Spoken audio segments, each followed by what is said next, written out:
The Greeks had the maxim, know thyself.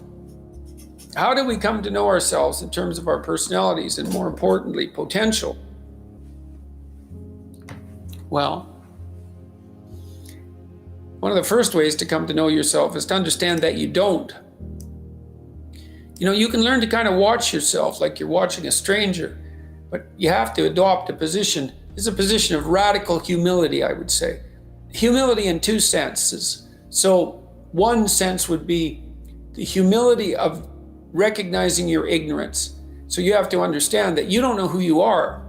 And that's not easy to understand because you think you know, but then, you remember you can't control yourself very well. You're not very disciplined. You're full of flaws. Maybe you don't know yourself as well as you think, but it's hard to get low enough to understand how deeply it is the case that you are ignorant about who you are. Now, there's an upside to that too, which also is that you're also ignorant about who you could be. And so the discovery of that, is some reward for the horror of determining who you actually are. And then I would say, well, then you watch yourself. You watch yourself like you're watching a stranger. You watch what you say and you listen. And you think, well, what sort of person would say that? And how am I reacting emotionally when I'm communicating in that manner?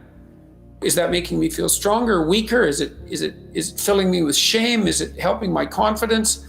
Am I laying out a lie? Am I deceiving myself and other people? Am I adopting this personality at parties that is designed to impress and to amuse, and it comes across as nothing but self-centered narcissism?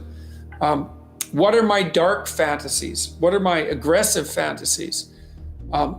What is it that I'm willing to do? What am I interested in so that I'll spontaneously pursue it?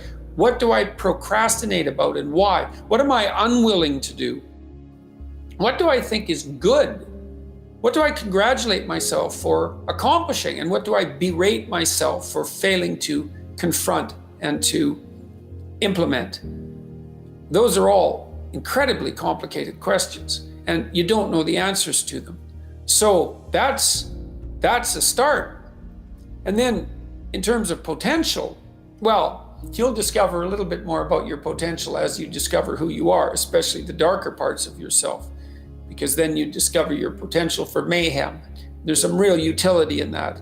It's actually something that strengthens you, because the first thing that a realization like that can in fact produce is the ambition to incorporate that dangerousness into a higher order personality. And that can make you implacable. That can make you someone who can say no when you need to say no. That can make you someone who won't avoid necessary conflict. And so that's unbelievably useful. And so that's one of the potentials that you might discover.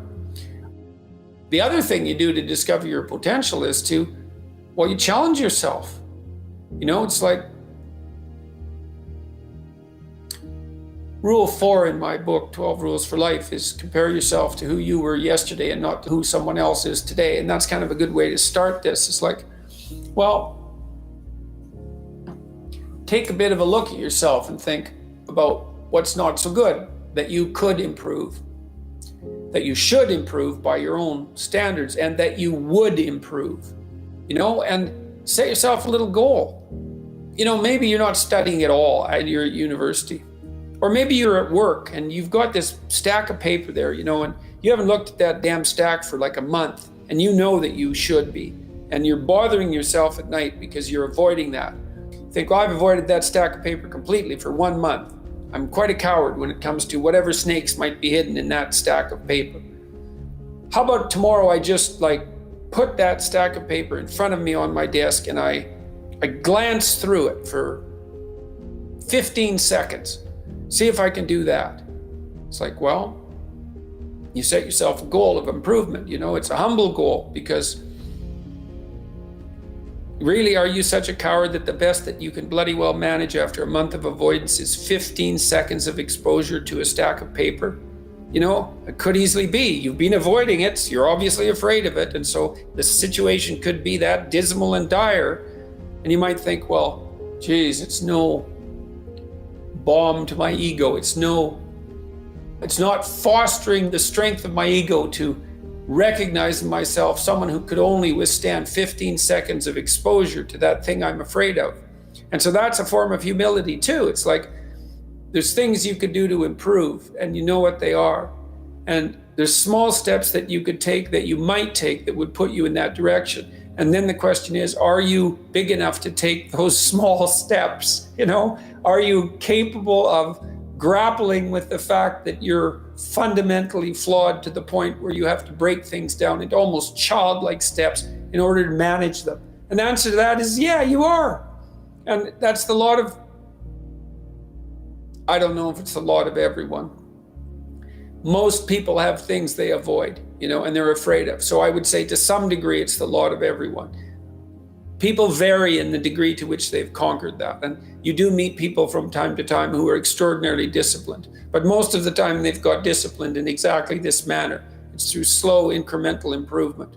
And then you challenge yourself. It's like, well, could I do this? That would be better. Then you find out, and then you think, well, is there something slightly larger and more challenging that I could do that would be better?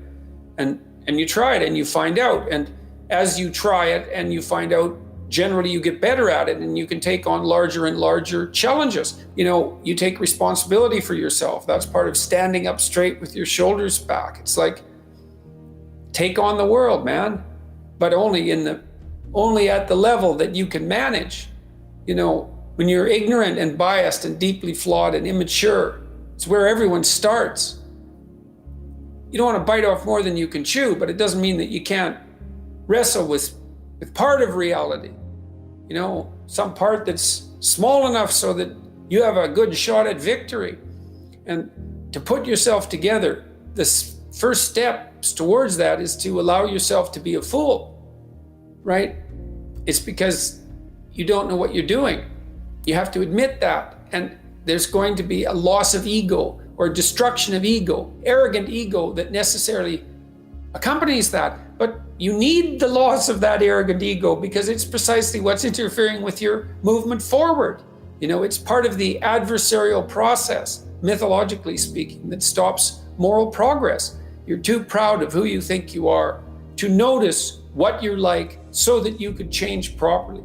You don't want to sacrifice that part of yourself.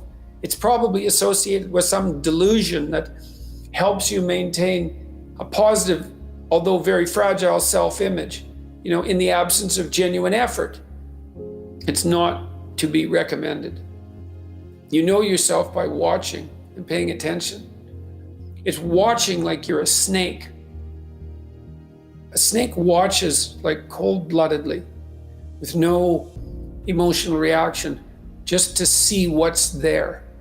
It doesn't allow, symbolically speaking, doesn't allow what is wanted or desired to interfere with what is observed. So you watch yourself like that, as if you don't know who you are.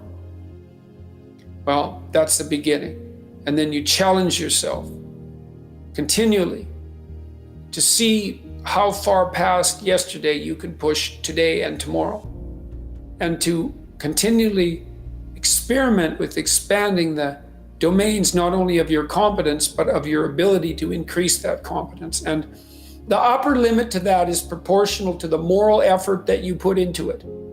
The more that's guided by the highest of all possible visions, right? The alliance with the highest of all possible conceivable good.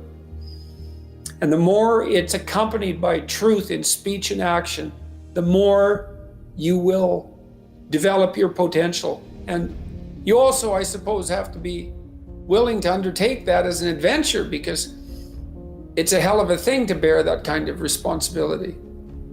It takes a person out of the ordinary. It takes them out of themselves.